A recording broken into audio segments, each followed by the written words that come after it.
Pemirsa, pasca viralnya kasus pasien bayi meninggal dunia yang diduga ditolak di Rumah Sakit Daerah Umum Praia Lombok Tengah, DPR setempat akan memanggil pihak rumah sakit untuk dimintai klarifikasi. Pasca mencuatnya kasus pasien bayi meninggal dunia akibat ditolak rumah sakit, pihak DPRD Lombok Tengah akan segera melakukan pemanggilan terhadap PLT Dirut RSUD Praia maupun Kabid RSUD untuk dimintai klarifikasi. Ketua DPRD Lombok Tengah menjelaskan kasus serupa seringkali terjadi dan diharapkan pihak RSUD Praia untuk meningkatkan pelayanan agar hal serupa tidak terulang terjadi. Kami akan panggil nanti dalam hal ini Pak Sekda ya selaku PLT-nya, kemudian kabit-kabitnya seperti apa pelayanan ini, bukan hanya sekali dua kali. Dulu juga ada pasien rujukan dari Puskesmas Kopang juga mengalami hal seperti itu. Selain itu, Ketua Dewan DPRD Lombok Tengah juga mengancam terkait adanya dugaan jual beli kamar hingga harus adanya orang dalam untuk mendapatkan pelayanan dengan baik. Dari Lombok Tengah, Emma Widiawati, iNews melaporkan. Kita beralih informasi lainnya, verifikasi faktual DPW Perindo NTB berjalan lancar dan dinyatakan memenuhi syarat lolos verifikasi faktual oleh KPU NTB.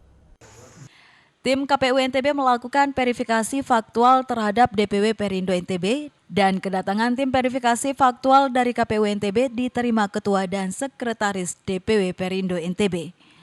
Tim KPU NTB pun langsung melakukan verifikasi faktual kantor dan kepengurusan. Mereka mengecek satu persatu dokumen, KTP dan KTA para pengurus, mulai dari Ketua DPW Perindo NTB, Sekretaris, dan Bendahara.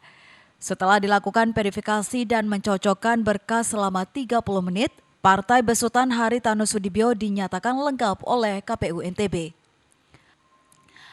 Menurut anggota Divisi Hukum dan Pengawasan KPU NTB menjelaskan yang menjadi inti verifikasi faktual adalah adanya ketua, sekretaris, dan bendahara. Khusus untuk Partai Perindo NTB telah mengunggah sebanyak 5 orang pengurus yaitu ketua, wakil ketua, sekretaris, wakil sekretaris, dan 1 orang bendahara di Sipol dan dinyatakan telah memenuhi syarat. Ya, faktanya bahwa itu memenuhi syarat ya, artinya sesuai ya, artinya kesesuaian itu pasti akan mengarah kepada pemenuhan syarat ya. Jadi dokumen yang pernah diupload di Sipol itu yang kami lakukan perfak bersama dengan fakta, dokumen aslinya yang kami temukan dan lain sebagainya, dan orangnya langsung kami cek, itu memang tidak ada yang tidak cocok, jadi cocok semua. Sementara itu, Ketua DPW Perindo NTB Lalu Atar mengakui tidak ada kendala partainya saat verifikasi faktual tingkat provinsi dan Partai Perindo memenuhi syarat verifikasi faktual.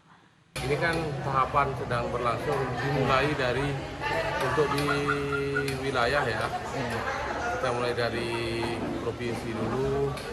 Teman-teman daerah juga ada yang hari ini, ada juga besok. Ya. Artinya mudah-mudahan untuk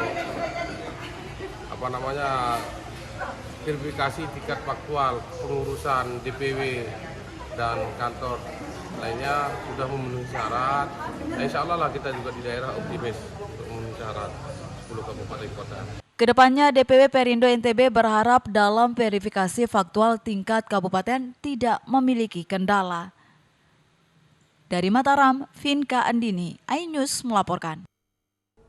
Kita beralih informasi lainnya, BPBD bersama Dinas Sosial Nusa Tenggara Barat mendistribusikan bantuan korban banjir Desa Kabul Praia Lombok Tengah. Bantuan ini berupa perlengkapan dapur, makanan hingga terpal dan juga tikar. Pasca banjir menerjang Desa Kabul, Kecamatan Praia Barat, Kabupaten Lombok Tengah, Senin kemarin, kini bantuan mulai berdatangan dari sejumlah pihak seperti BPBD hingga Dinas Provinsi Nusa Tenggara Barat. Bantuan berupa logistik seperti perlengkapan dapur, makanan hingga terpal dan tikar langsung disalurkan ke warga terdampak di 4 dusun.